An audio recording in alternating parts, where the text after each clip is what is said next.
If you can't stop checking your phone, it's not because you're addicted. It's because your real life isn't strong enough to compete. Everyone loves blaming their phone. They call it dopamine addiction. They say social media ruined their focus. But here's the uncomfortable truth no one wants to hear. If your life was actually moving forward, your phone wouldn't be this interesting. Your phone isn't the problem, it's the escape. And today, I'm going to show you why you keep reaching for it and how disciplined people break this pattern without willpower, motivation, or deleting every app. Why you keep scrolling. You don't randomly open your phone. You do it at very specific moments. Right before starting something important, when you feel bored, when you feel unsure, when you feel behind. That's not distraction, that's avoidance.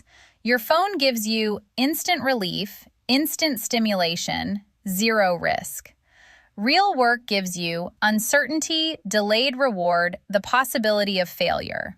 So your brain makes a very logical decision.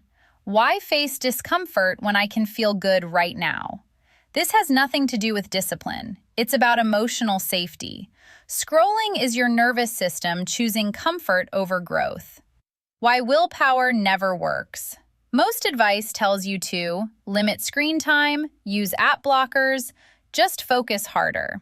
And it works for about 3 days. Then you're back where you started. Why? Because willpower assumes you're fighting the phone. You're not. You're fighting what the phone is protecting you from. Boredom. Silence your own thoughts. The gap between who you are and who you want to be. Until you deal with that gap, you'll always relapse. Disciplined people don't resist their phones. They make them irrelevant. The rule that changes everything. Here's the first rule you need to adopt. Stop trying to use your phone less. That mindset guarantees failure. Instead, you're going to make your phone useless for comfort. Not banned, not deleted, useless. Because comfort is the real addiction. Step 1. The one-zone method. You don't need a phone-free life. You need one phone-free zone. Just one. Pick it carefully. Your bed, your desk, your work chair. And set this rule. If I'm in this spot, my phone does not exist. Not on silent, not face down, not just checking one thing. Gone. Different room.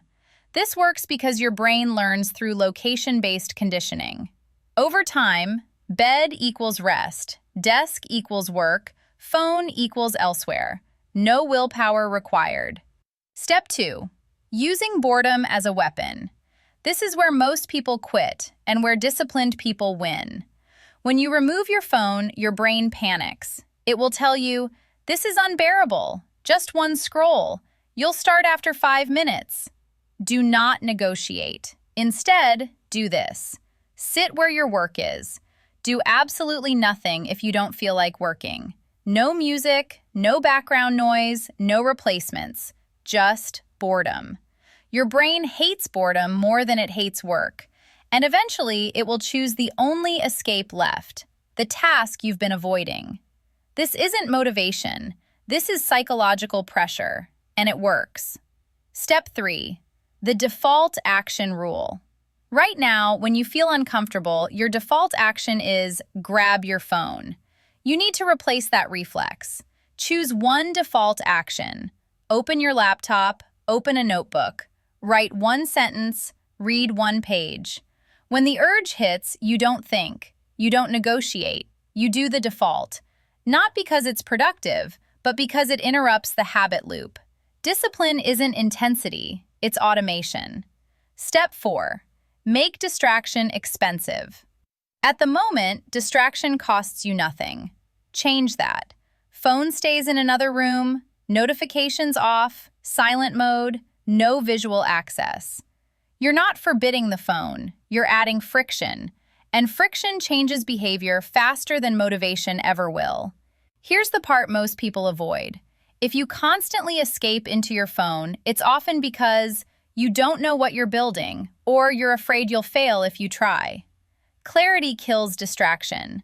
Vague goals create scrolling addicts.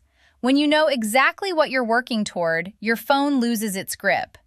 You don't need better focus. You don't need more discipline. You don't need another productivity hack. You need fewer escapes. The moment your real life becomes more demanding than your screen, the problem disappears. If this video felt uncomfortably accurate, that's not an accident. It means you're closer to change than you think. If this hit harder than you expected, you're not the only one. And if you want to learn how disciplined people actually think, move, and build momentum, you're in the right place. Hit subscribe.